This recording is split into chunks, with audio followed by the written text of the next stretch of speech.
Hey, what up? All right, so spooky season is now over, unfortunately, but I mean, spooky season lives within our hearts, so it's never really over. But, we got to give it the old thumbs down. But anyway, this spooky season, I watched a few pretty decent horror movies and actually discovered some pretty cool, like, analog horror online, which I love analog horror. I know it's like a kind of a strange genre because people are like, this is weird. It's not creepy because that Skinamarink was analog horror and I hated it, but I don't think it was executed that well. Like people liked it. Some people like said it was like the I don't know. There's lots better analog horror out there. But analog horror is like any kind of horror that like found footage, like video cassettes and stuff like that kind of like old style aesthetic, which is crazy to me to think that that's like the next step is like someone finding like a thumb drive or a USB drive with some horrific things on it. But yeah, so I've discovered a lot of that stuff, and I watched some. I watched a classic on Halloween, and we'll get to that eventually. But let's give the spooky season rundown. All right, this year I did 31 spooky shirts, and those are all on my shorts. So if you want to check those out, we got 31 horror movie inspired t-shirts this year. We also on my Facebook, not the most hated live stream Facebook, but my personal Facebook. Every day I did a horror movie of the day this year. I mean, I do it every year, and I did a couple horror like spooky songs this year. One of my one song that came out this year that was like that actually came out this year that was a spooky song was "Zombie" by Static X, and that's been my banger all the month of October. I love that song. It's decent. I mean, I'm always gonna miss Wayne, and his voice is present there a little bit, but it's mainly Edsel Dope, the lead singer of Dope, who plays the character Zero now, who wears like the Wayne Static mask. And some people are like, "Oh, that's in bad taste or whatever," but I don't care. I like it. I'm a big fan of Static X, and I'm happy to see him going. Like, just because your singer dies doesn't mean that the whole band has to fade away. They're still, they're musicians on their own, and I'm happy to see them going. They were like my favorite band when I was in high school. So to get new music from them is always going to be a treat for me, especially because it's decent. I love Dope also, so it's like a win-win. Oh no free sponsorship. You want to be on this? You pay me. But anyway, let's start it off with one of the first movies I saw this spooky season. Went to theaters for this boy, Saw X. Okay, Saw X is really good. It's different than the other Saw movies. Like the formula is the same, like in terms of like, oh, it's people trapped in these horrible devices. However, Tobin Bell back, excellent. He's like the heart and soul of this. But he's also made to be more of the hero. Like in the other Saw movies, he's like the anti-hero to the villain. Like he's on that sliding scale. This one, he's clearly the hero. He's in the right. Like you want him to do the things that he's doing because the people who he's doing it to fucking deserve it. Now, especially because like my mom, she died of cancer, so like this one really like hit home for me when I'm like when they're offering the hope and all that stuff. It was I don't know, it just hit extra hard for me, and I'm like really glad that this movie was made, and I hope they make more. The only disappointing part is Shawnee Smith definitely looking her age, which it happens. Like you can't hate on it, but they gave her like a stupid haircut, and I was like, you could have done anything um, to make her look younger, but giving her like a pixie bob haircut, I think may have been the worst move. I've been wrong before, but I definitely wouldn't have done that. But yeah, Saw X, excellent movie. It pulled at the heartstrings. Really gives a little bit more like background to the character, and you really root for Jigsaw. Like I know, like as horror fans, we tend to root for the killers anyway, but he actually has some pathos in this movie, and you really root for him. Like not just like yeah, I want to see him kill people. You're like, no, dude, he deserves to get some justice for what happened to him. So like it's not even the fact like money is like just like the false hope. That is the worst part. Like because if somebody did that to me when my mom was dying of cancer and like gave us that false hope, I think I would have done the same thing. There would have been a murderous rampage, murderous mentality for sure. But anyway, Saw X, go see it. Like when it comes out, see it. It's good. If you like any of the Saw movies, I think you'll love this one. It's not as good as the first, but I mean, maybe I'm just holding the first on a pedestal, but it's a really good movie. It's one of the best movies I saw this year. I thoroughly enjoyed it. All right, the second one we watched was Pet Cemetery Bloodlines. Now we watched that one streaming, and everyone like I had watched it and I was excited because it had gotten terrible reviews. Like I love forever bad horror movies. The worse, the better. I like to be able to commentate and talk crap about these movies and all that. But this movie wasn't bad. It wasn't great, but I mean like it was a serviceable movie. Nothing about it stood out as being overtly terrible. Like the Children of the Corn remake from like last year was a bad movie. Like it was terrible. There was stuff that you could point to and be like, this is a bad element. Why is this in this movie? But Pet Cemetery was just like a movie. And I actually enjoyed it. I think the performances were all good. The main character who is like the old man from the first one, you know, sometimes dead is better. The ground up there all sour. That guy with his thick ass Maine accent. He doesn't have that accent in the movie because he's younger. But I was like, man, that sucks. I should have got to do with a Maine accent. But he did a good job. I mean, like he's believable. Um, the effects are pretty decent, and like the guy they got to play the main bad guy was like pretty creepy. Like he was very unnerving looking, and I liked it. I thought it was good, but it does like open up more questions, like because like he eventually shows like old boy how to resurrect his cat, but knowing how bad it can get, like he even then he would never open that door. So that didn't make any sense to me. Like just from if this movie took place, you're like how? But I think that they kind of explained it away by saying like the area itself like gets into your head and makes you want to do these bad things, like show people how to resurrect their dead and utilize that stuff. I don't know, but it was a good movie. Like it's not bad. Like if you like Pet Cemetery, it's a pretty cool like little addendum to the series. Like I would check it out, and I did, and I liked it. It's not like I think it's got a 4.3 out of 10. Come on, man, it's not less than a five. There's nothing bad about it. There's nothing like that stands out, and it's not in like oh this is just a boring movie or anything. Because like stuff is always happening, and you're interested in the characters. I like this movie. This was actually really good. So Pet Cemetery Bloodlines gets a pass from me, like for sure. Like people who are hating on it, they just are haters. That's all I can really say. Watch it. It's not even a bad movie. It's just a decent movie. All right. Then after that, we watched No One Will Save You, which is I'm of two minds about this movie. One, I thought it was a pretty good movie. The ending is a little weird, but I get it. I know what they were going for. It's kind of an unsatisfying ending from a viewer standpoint, but for the character, it's a very satisfying ending. Um, it's a strange movie too. There's like no dialogue. Like I think 5 words or something are said throughout the whole thing, but it never feels like it, and it makes sense. Like if you were running from an alien, you wouldn't be talking a lot either. Like this isn't Men in Black. We're not quipping here. We're not Welcome to Earth. Oh, that's Independence Day, but we still ain't Welcome to Earth. So I get it. Like and the creature design was pretty good, and the CGI wasn't bad or out of place. Everything about it was decent. The lead actress was good. Like she breathed a little bit hard sometimes, and didn't make sense.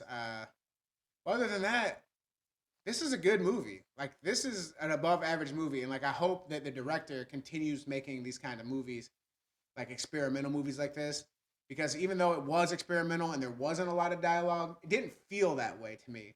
It just felt like a movie, and I was enthralled the whole time. There was never a time I was like, man, I wish these people were talking. Never, not once.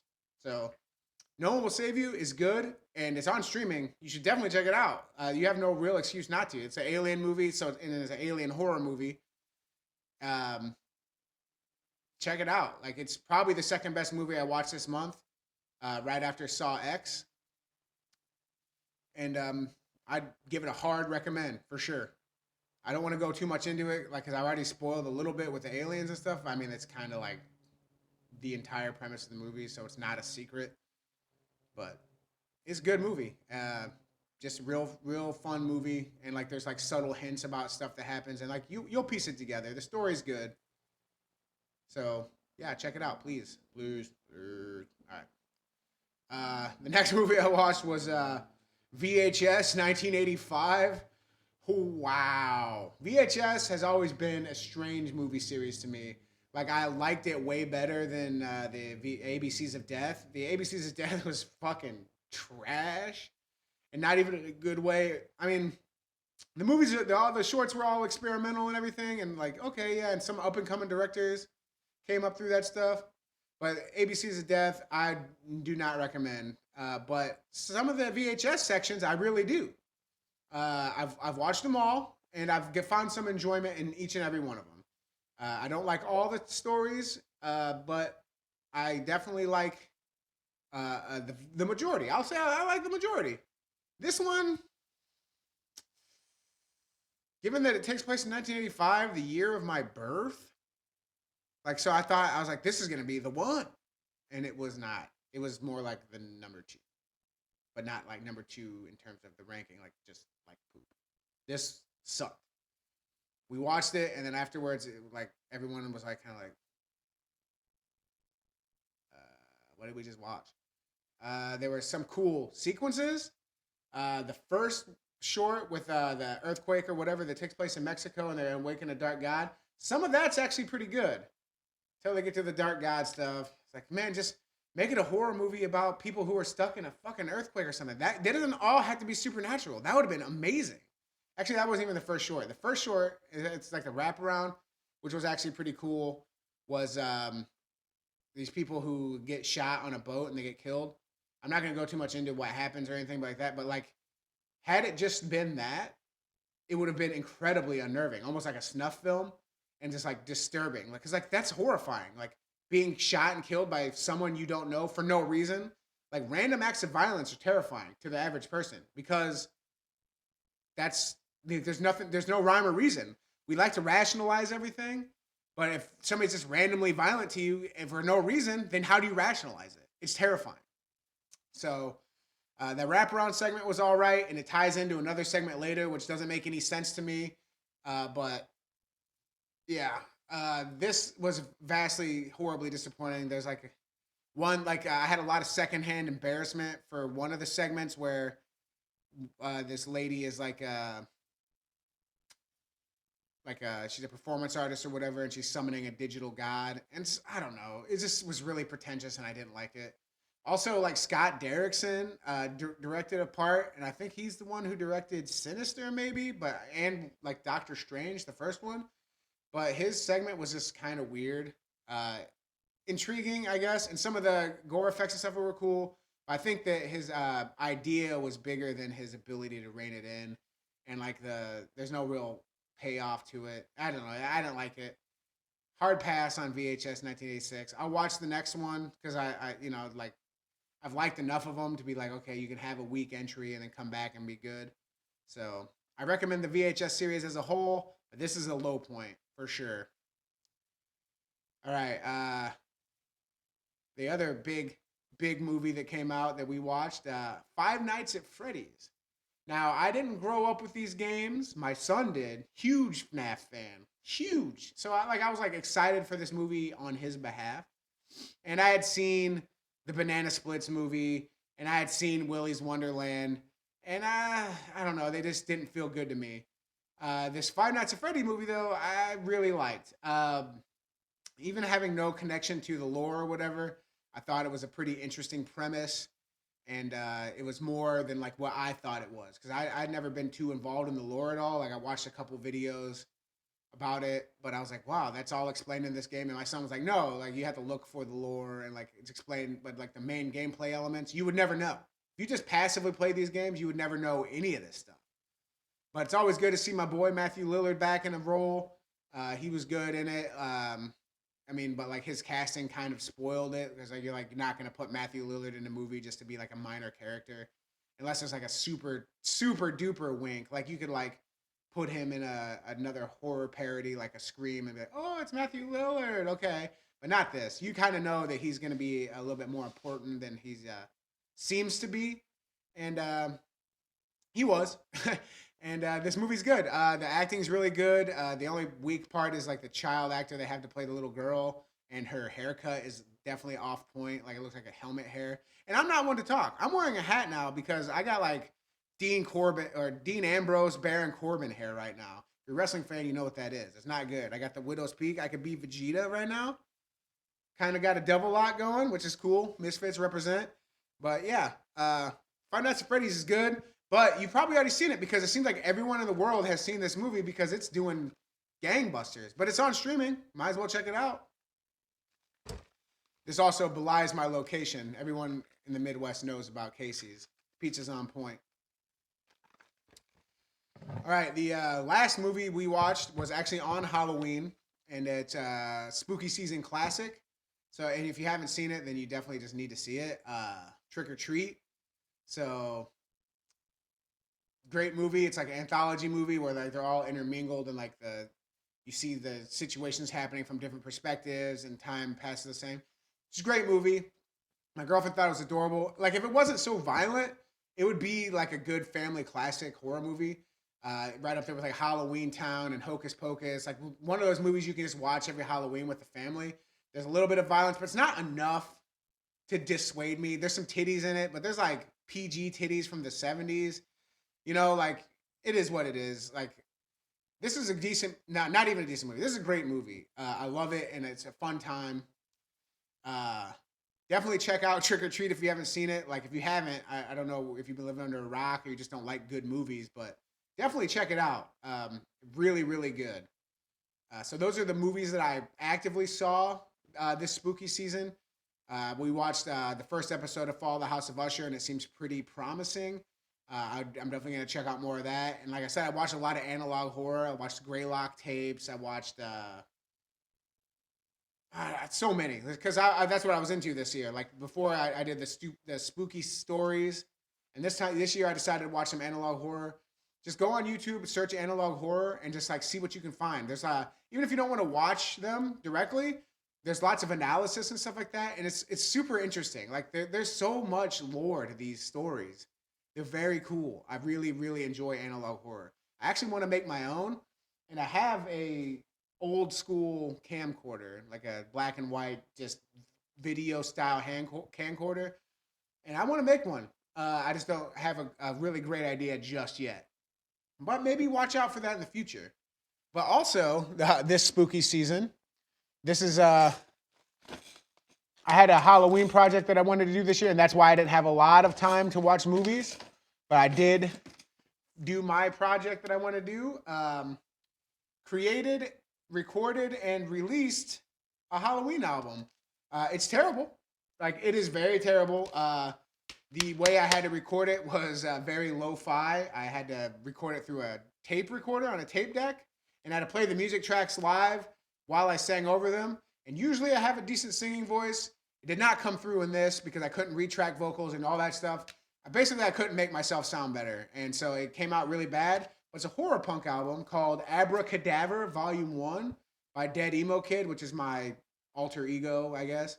And I love it. Like, I've listened to it a few times, and it sucks that the recording's not that good because I think some of these songs are incredibly catchy, and they're earworm songs. And even my son was humming them the other day, which made me feel pretty good because, like, they're terrible. But I bet if I had, like, an actual engineer and, like, a producer and all that stuff recording this would have came out really good. And so I'm really proud of this. I did this all in a couple months. I'm working on I'm going to do another one next year.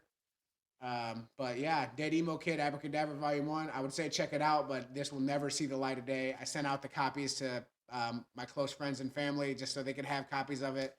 And that's it. That's all there is. This is the only non-given away copy, and it is going forever into the archives. So yeah, that's what I did this year. That was my spooky season. I had a blast. I love spooky season, Halloween. October is my birth month, and I just love the whole everything surrounding it. I hope you guys enjoyed spooky season 2, and until next year, happy Halloween.